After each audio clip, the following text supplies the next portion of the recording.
Et salut tout le monde, c'est Mathis 2.0 et aujourd'hui on se retrouve pour une nouvelle vidéo. Alors une vidéo assez spéciale puisque je n'ai jamais fait ce concept. C'est-à-dire aujourd'hui je vais parler d'un personnage qui est majoritairement détesté par la communauté des monsters. Puisque oui, c'est un personnage de Demon Slayer que j'ai brièvement parlé sur ma chaîne dans une vidéo.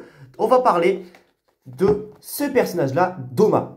Alors bon, pourquoi je parle de Doma? C'est très simple parce que c'est un personnage qui est extrêmement détesté par la communauté des monsters. Personnellement, je peux comprendre pourquoi, même si moi, je l'apprécie énormément. Donc, alors, cette vidéo va tout simplement, essayer de défendre Doma et vous expliquer pourquoi ce personnage, pour moi, est incroyable. Bon, bien entendu, cette vidéo contient des spoilers, parce que si tu n'as pas vu le manga Demon Slayer, eh bien, tu vas te faire spoiler en masse. Autant te le dire. Donc, si tu n'as pas vu le manga, quitte cette vidéo et reviens voir, viens voir cette vidéo quand tu auras lu le manga.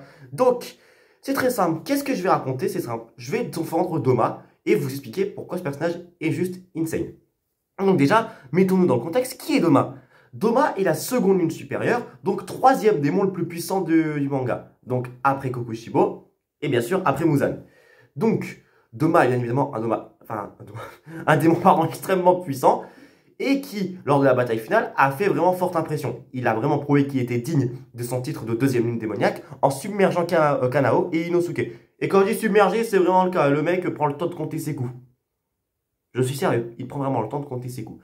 Enfin bon, bref, pendant tout le combat, Doma ne cessera de nous impressionner avec des techniques toujours plus puissantes et toujours plus incroyables. Cependant, malgré tout, Doma est extrêmement détesté pour diverses raisons. La première est que bon, il est le bourreau de trois personnages, Kanae Kocho, Shinobu Kocho et la mère d'Inosuke. Donc, on peut très bien comprendre pourquoi. On peut le détester pour ce qu'il a pour ça. Mais, malgré tout, on peut comprendre aussi pourquoi il fait ça. C'est-à-dire, je vais vous expliquer. Quand il était encore humain, donc dans son enfance, Doma était le fils de deux parents qui étaient propriétaires d'un temple, donc d'un culte. Lorsqu'il est né, Doma était né avec des cheveux aux couleurs gris pâle et avec des yeux arc-en-ciel. Ses parents ont trouvé que Doma était un enfant appelé par les dieux, c'est-à-dire que ce n'était pas un enfant ordinaire. Donc, ils se sont dit, Doma doit certainement entendre les voix des dieux. Sauf que Doma, dès son plus jeune âge, avait déjà une intelligence précoce, c'est-à-dire il avait sans doute, on va dire, allez, 5 ou 6 ans, et malgré tout, il avait déjà une vision des choses. C'est-à-dire, il considérait ses parents comme des idiots d'avoir cru qu'il entendait les voix des dieux. Et d'ailleurs, même Doma le dira lui-même, il n'a jamais entendu les voix des dieux. Donc, malgré tout, Doma, pour ne pas mettre en colère ses parents, décidera de jouer le jeu. Et donc, pendant plusieurs années, Doma fera comme s'il entendait les voix des dieux et essayait d'aider les gens. Donc, malgré tout, Doma, n'aimait pas voir ses congénères comme ça. Il ne pleurait pas par compassion, mais il pleurait par pitié. C'est-à-dire, il avait tellement pitié du fait que les humains, enfin ceux qui s'agenouillaient devant lui, soient si bêtes de croire à la fact qu'est le paradis et l'enfer, puisque pour Doma, le paradis et l'enfer n'existent pas. Pour lui, seul le néant nous attend à la mort. Malgré tout, un jour va se passer un drame. La mère de Doma va apprendre que son mari a des liaisons avec diverses femmes du culte. Donc, qu'est-ce qu'elle va faire? Elle va tuer à plusieurs coups de couteau le père de Doma, ensuite va se suicider en se pendant. Cependant, Doma ne ressentira rien. Rien du tout. Son premier réflexe, ce sera d'aérer la pièce pour ne pas que l'odeur du sang empeste dans la pièce. Et c'est à partir de ce moment-là qu'on comprend une chose, Doma ne ressent rien. C'est-à-dire, à cause de son enfance non ordinaire et le fait qu'il a dû aider des humains pendant qu'il était encore très jeune, et bien cela a fait qu'il ne ressent rien. Il ne ressent ni joie, ni tristesse, ni colère, rien du tout. Du coup, lorsque Muzan a vu le potentiel de Doma d'être un très grand démon, et bien entendu, il ne s'est pas privé de lui donner son sang. Du coup, Doma a rapidement accédé au rang de seconde lune supérieure.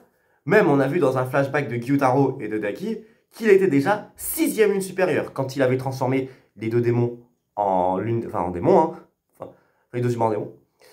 Et donc, qu'est-ce qui va se passer? Donc, la suite, on la connaît. Doma va affronter Kanao et Inosuke. Il va littéralement les dominer. Mais avant, il avait affronté Shinobu. Il a tué Shinobu. Donc ça, je peux comprendre pourquoi les gens le détestent parce qu'il a tué Shinobu. Parce que Shinobu, je sais que c'est un personnage énormément apprécié, dont par moi-même.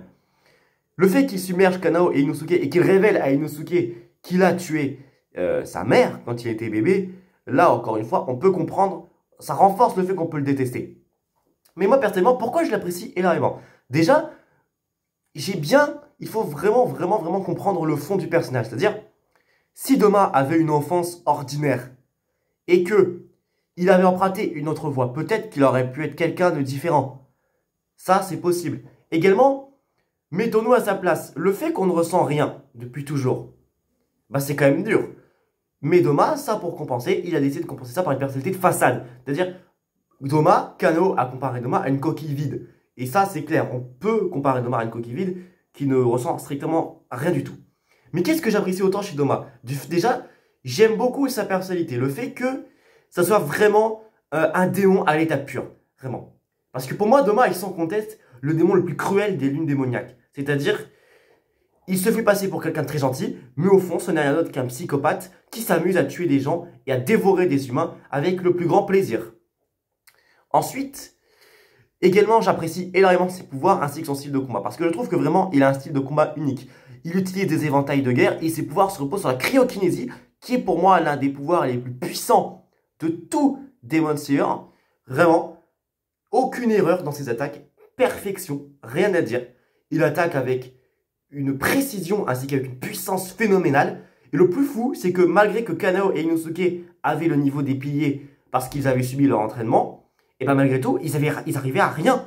Rien du tout. Là où Tanjiro et Tomioka parvenaient à résister à Akaza, bon, même s'ils se sont fait complètement soulever, je vais pas vous mentir, Koko Kushibo, malgré le fait qu'il domine Gyomei, Sanemi et Muichiro, et ben ils arrivaient à se défendre. Là, rien du tout. Bon, vous allez me dire, bien sûr, il n'y avait pas des très grands piliers, mais c'était quand même 2 pourfendeurs qui avaient le niveau des piliers à ce moment-là. Et malgré tout, Doma n'a pas tremblé une seule fois. Donc quand même, il faut reconnaître que Doma a été assez impressionnant. Également, ce que j'aime beaucoup chez Doma, c'est vraiment que ce personnage, pour moi, est vraiment unique. Dans le sens où, vraiment, il représente la méchanceté pure des démons. Méchant avec un grand M, si je puis dire. C'est vraiment le mal incarné chez les démons. Bon, pour moi, pas aussi mauvais que Muzan, parce qu'il a quand même des raisons du fait qu'il ne ressent rien.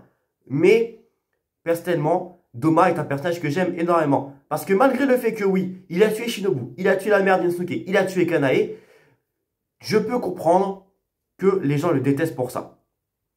Mais moi, personnellement, je l'ai énormément apprécié et je le défends parce que pour moi, c'est très clairement un très bon personnage et que moi, personnellement, j'ai adoré. Bien entendu, vous pouvez très bien le détester. Encore une fois, je comprends pourquoi on le déteste. Hein. Il a fait des choses horribles, donc je comprends. Mais moi, personnellement, je le défends et j'espère que cette vidéo vous aura fait comprendre pourquoi, selon moi, Doma est un personnage exceptionnel. Quoi qu'il en soit, c'est la fin de cette vidéo, j'espère qu'elle vous aura plu. N'hésitez pas à me dire ce que vous en avez pensé en commentaire. Donc, n'hésitez pas à me dire également si vous aimez Doma ou si vous ne l'aimez pas. Donc, on se retrouvera très bientôt pour une prochaine vidéo. Donc, d'ici là, je vous dis au revoir et à la prochaine les amis.